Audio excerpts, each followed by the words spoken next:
Hello everyone, তো আমার এই ছোট্ট ব্লগে সবাইকে ওয়েলকাম। সকাল সকাল সাইকেল নিয়ে কোথায় যাচ্ছি, কেন যাচ্ছি, আর সাইকেলটাকেও বা কেন আমাকে বাই বাই বলে চলে যেতে হবে, তার একটি ছোট্ট ব্লগ তোমাদের সঙ্গে শেয়ার করতে চলেছি। আমি কিন্তু সাইকেলটাকে অলরেডি বাই বাই বলে কিন্তু গাড়ির জন্য অপেক্ষা করতে শুরু করলাম। আর বলতে না বলতে কিন্তু গাড়িও চলে এসেছে। সময়ের দিকে লক্ষ্য রেখে আমি কিন্তু ভান্ডারখালি পৌঁছে গেলাম। আর এখান থেকে মাত্র 2 মিনিট হাঁটলে কিন্তু আমি ভান্ডারখালি ফেরিঘাটে পৌঁছে যাব। হাঁটতে শুরু করলাম, আর দেখো আজকের ভিউটা কিন্তু খুব সুন্দর ছিল। তো যাই হোক, নদীর জলের ঢেউ আর ঝোড়ো হাওয়া যতটা সুন্দর দেখাচ্ছে, তার থেকে বেশি কিন্তু মনে ভয়ও লাগে। তো আর কি করা যাবে, নৌকোতে তো উঠতে হবে, নইলে তো আমি পৌঁছাতে পারবো না। তার জন্য কিন্তু ঝটপট নৌকাতে উঠে পড়লাম। আর আজকের ভিউটা দেখো কতই না সুন্দর লাগছে। যদি না আসতাম হয়তো মিস করতাম। তা বলতে না বলতে কিন্তু আমি দুলদুলিতে পৌঁছে গেলাম, আর যেখান থেকে মাত্র 2 মিনিট হাঁটলে আমি পৌঁছে যাবো আমার গন্তব্যস্থান। হ্যাঁ, আমি দুলদুলি জাতীয় যুব কম্পিউটার প্রশিক্ষণ কেন্দ্রের কথা বলছি।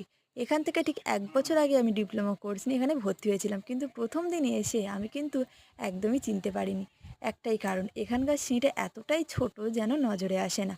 এই গরমের মধ্যে মেলা না কথা বলে কিন্তু আমি তাড়াতাড়ি চলে গেলাম কম্পিউটার কেন্দ্রে। রুমে যেতে না যেতেই দেখছি সবাই সেখানে উপস্থিত, মনে হয় শুধু আমিই নেই। তো সবার সঙ্গে তো পরিচয় করা সম্ভব হচ্ছিল না, তার জন্য তোমাদেরকে রুমটা একটু ঘুরেই দেখালাম। ইনি হলেন অভিজিৎ স্যার, আর ইনি হলেন সৌভিক স্যার। এনাদের প্রচেষ্টায় এই দুলদুলি জাতীয় যুব কম্পিউটার প্রশিক্ষণ কেন্দ্রে। আর হ্যাঁ, তোমরা যারা এখনও কম্পিউটার শেখোনি বা কম্পিউটারে ভর্তি হবে ভাবছো, অবশ্যই যোগাযোগ করতে পারো দুলদুলি জাতীয় যুব কম্পিউটার প্রশিক্ষণ কেন্দ্রে।